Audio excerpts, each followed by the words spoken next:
You know, in the world of software deployment, perfect is a word you just don't hear very often. But today, we're diving into a case study that makes that exact claim. 10 different web games, all of them successfully deployed and live. We're going to break down how they pulled it off and what perfect actually means when the rubber hits the road. 100%. Just let that sink in. That's the headline number here, and it is seriously impressive. When you're talking about deploying software, hitting a perfect score across 10 completely separate projects, that is no small thing. And this isn't just about code that works on a local machine. This means every single one of these 10 games is out there live right now for anyone to play. So, here's our game plan for this explainer. We'll start with that incredible 100% score, then we'll actually peek inside and see what these games are all about. From there, we'll zoom in on one tiny little deployment hiccup with a game called SquidNet, check out the tech that made all this success possible, and then wrap it all up with the final takeaways. Okay, let's get right into it and dig into that perfect deployment score. What does it really mean to go 10 for 10 in the sometimes chaotic world of software deployment? The core fact is, well, it's simple, but it's powerful. The mission was to get 10 games online, and the result was exactly that, 10 games online. This really sets the stage for everything else we're going to talk about. It tells us right from the jump that on a high level, this project was an absolute success. All right, so what are these 10 games anyway? Let's pull back the curtain and take a look at the actual portfolio that managed to hit this perfect online status. And here they are, the full lineup. This table shows every single project, from Neon Highway all the way down to Aptitude Nexus. And you can see each one was deployed to two pretty popular cloud platforms, Vercel and Render. Now just look at that status column on the right. It's just a sea of green check marks, with one little exception that we are definitely going to get to in a minute. You know, as you look at these names, you start to see these really cool thematic groups pop out. You've got the Net series, the Nexus Duo, and then a bunch of standalone titles.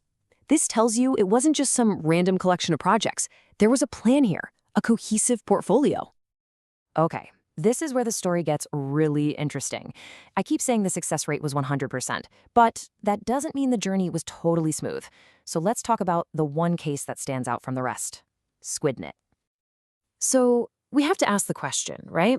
If the project was 100% successful in getting all the games online, does that mean every single deployment on every single platform just worked perfectly on the first try? The answer lies in this one little status, render only. This is kind of the asterisk on our perfect score. What it means is while the game is absolutely live and playable, it only managed to deploy successfully to one of the two platforms they were aiming for. So the project's main goal was met, but not every path to get there was a straight line. And this just lays it out perfectly. The deployment to Vercel, it hit a build error. It failed. But the deployment to Render worked like a charm. And this is such a crucial point. Having a multi-platform strategy basically gave them a safety net. When one service failed, the other one came through, which meant the game was still available for players.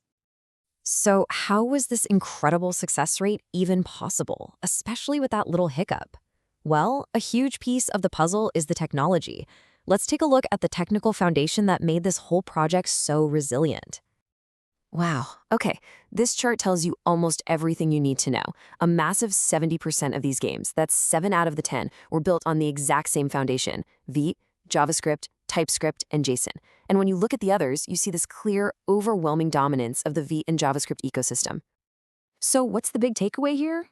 It's that consistency is absolutely key. By using a standardized tech stack, the developers could create this repeatable, predictable process for deployment. Think about it. When you're juggling 10 different projects, the last thing you want to do is reinvent the wheel every single time. This uniformity was a massive strategic advantage. All right, let's bring it all home and look at the key takeaways. What does this case study really teach us about how we measure success when we're deploying software? We have to come back to this quote from the source material. Game deployments, 10 out of 10. Even with that Vercel build error for SquidNet, the final verdict is still 100% online. And that tells us that the ultimate metric for success here was accessibility for the user, not a perfectly flawless process behind the scenes. So what are the big lessons here? First, deploying to multiple platforms gives you resilience. That was the SquidNet safety net in action. Second, a single error does not equal project failure. Success was all about the final outcome. Third, That means looking at the overall health of the project is the most important metric. And finally, like we saw with the tech, having a consistent foundation is a huge, huge advantage when you're working at this kind of scale. And that leaves us with one last question to think about. This case study defines success as 100% online. They prioritize the end result over perfect process. So it makes you wonder, for your own projects, what's the ultimate goal? What does true deployment success really look like for you?